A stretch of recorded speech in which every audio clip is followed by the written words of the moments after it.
Carson here, back with a Minecraft YouTube video, but this time about the history of a realm called Xenoncraft. The idea started way back when Biome Blast 3 was still a thing, with Hitman being owner, and seen as a diagram on your screen, you can see the usual cycle of Biome Blast realms. As shown on this diagram right here, usually it went from a new Biome Blast to SME versus any kind of faction. An admin does something cringe, no one likes it, the realm dies, then a new Biome Blast is born. But anyways, after people got angry at the owner Hitman, for example Dyer, Hugh, me, and a couple other of the fellows, and after people ping-ponging around realms like ASDLon, which me and a few other guys owned, who also ran Xenoncraft, and Oterion, Dyer and Jess created their own realm called Xenoncraft. Jess was actually the owner of Biome Blast 2, but that doesn't matter for right now. Xenoncraft 1 was beset with Discord problems, by the rules being a bit whack and everyone being able to ping everyone, as well as being somewhat similar to Biome Blast, even sometimes being called Biome Blast 4. After a while, people from the realm called ASDLon, which I come from, which Robbie, linked down in the description, came over to the new realm and started applying for admin. Me, Tapano, Hugh, Seth, Rivet, and Poland became admins, and a few days later, after Dyer didn't want to co-own with Jess, Poland offered to make a new realm with Dyer, meaning everything would be reset and Jess would lose her co-ownership. And it was done. Jess was booted and Xenoncraft 2 was born.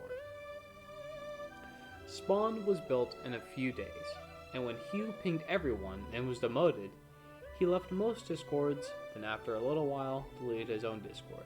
But as of now, as March 11th, 2021, which I am writing this script, he is back. A literal week after the server came out, wars started to brew. Factions called Deathwatch, 501 Legion, and Exterions created a new alliance, as well as other nations called Unicorp, Ratsuit, and Bobarians. Bob Thy Log, someone we encountered in Oterion 1, decided to join the server and form a faction called Bobarians and take on the 501 Legion, Exterions, and Deathwatch Alliance, which were originally on Xenoncraft 1. Bob got the help of Huava in Unicraft and was supposed to get some help from Ratsu, but I'll explain more about that later on why they didn't join the war. After some vicious fighting on both sides and Huava running away, Exterions and 501 were victorious.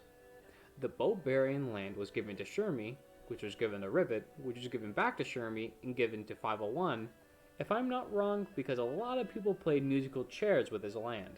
I'm pretty sure actually at the end that RJ got the land, but that doesn't matter now. From then on, the amount of people on the realm exploded, with people all over from the nation and faction realm scene coming over to Xenoncraft. People from Elysium, Voyage SMP, to even from Oterion and Empire's Pierce, people came over and started playing on our realm. During this time, the admins and Dyer had a few arguments, leading to Dyer resigning and giving all power to Poland. Bob Thy Log was later banned for asking for refunds when he didn't lose any items. The next war started a week after the Bobarian War, with Huava leading his now iconic FTB faction and vassalizing the DOA faction. Me and Rivet marched on DOA and convinced the local populace to revolt against Huava, and they did indeed. DOA declared war on FTB with the help of Duck, but as we know now, Duck swapped sides mid-battle to help FTB against the DOA faction. After this, everyone sided with the DOA faction. 501 Legion, the Loners, Deathwatch, and even Duck himself after initially backstabbing DOA. All of these nations joining led to FTB being gang raped and resulting in a white peace. After all of these wars, tensions were still extremely high, with skirmishes between FTB and Xerion forces, as well as the Loners skirmishing with Deathwatch, as there are multiple border conflicts due to the realm rules now allowing murder outside of people's claims. Plans of a new world order, which me, Rivet, conjured up for more content for my YouTube channel, was brought to the various heads of state of Batsu, FTB, and the Loners. After Duck was discovered with a full shulker of netherite blocks, which were 100% legitimate and not suspicious, and everyone's dissatisfaction with Xerions, everyone invaded them. And then, oh my gosh, the Bedrock Dream, Hem. Oh my god, we thought he was gonna win, but you know, he was caught with 32 non-chapels and he was banned immediately after. Yeah, he had thorns, that's right. Yeah, thorns.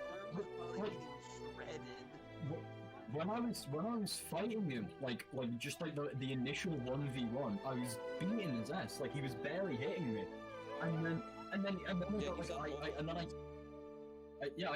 know, but like he ate an E-gap and then he threw like a poison potion. I was there like, oh no, bro, it's still real, it's still real, it's Julian.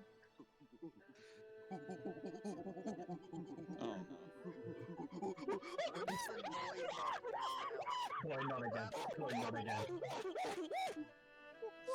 The last time he did this, immediately afterwards, he just started going, yo, gang shit, bro, gang, and we were like... After Poland had some problems IRL, I became the new owner of Xenoncraft, because after the Xerions duping issue, most of us didn't want to play, no less own the server. So after some talking with Poland, Xenoncraft was given to RJ. RJ began a war with FTB and nearly immediately got crushed. And at this time, FTB and 501 Legion merged into the New World Order, which is arguably the strongest nation in Xenoncraft history, led by Huava and Ace of Spades. RJ resetted Xenoncraft for a third one, but before I get to that, I'm going to go over what some of us admins' plans were before the ROM got resetted. For a while, we had a fortress around 20,000 blocks out, an entire labyrinth with multiple sets of max gear, because we were prepping for war on everyone, and going on a mass murder spree. We also worked for Shermie for money, even though we did some odd jobs in wars like convincing people to switch sides or blackmailing people for our profit. Shermie's bank idea were basically criminal actions disguised as lucrative business deals. But anyways, Xenoncraft 3. RJ promoted a lot of people to admin from a server called Oterion, which he used to come from before he was banned. FTB created the FTB Federative Republic with a couple other nations. This lasted, I believe, a week. In the beginning, there was the Egg War over the Dragon Egg, in which FTB and the Red Forsaken fought the Egg Keepers. FTB won and got the Dragon Egg.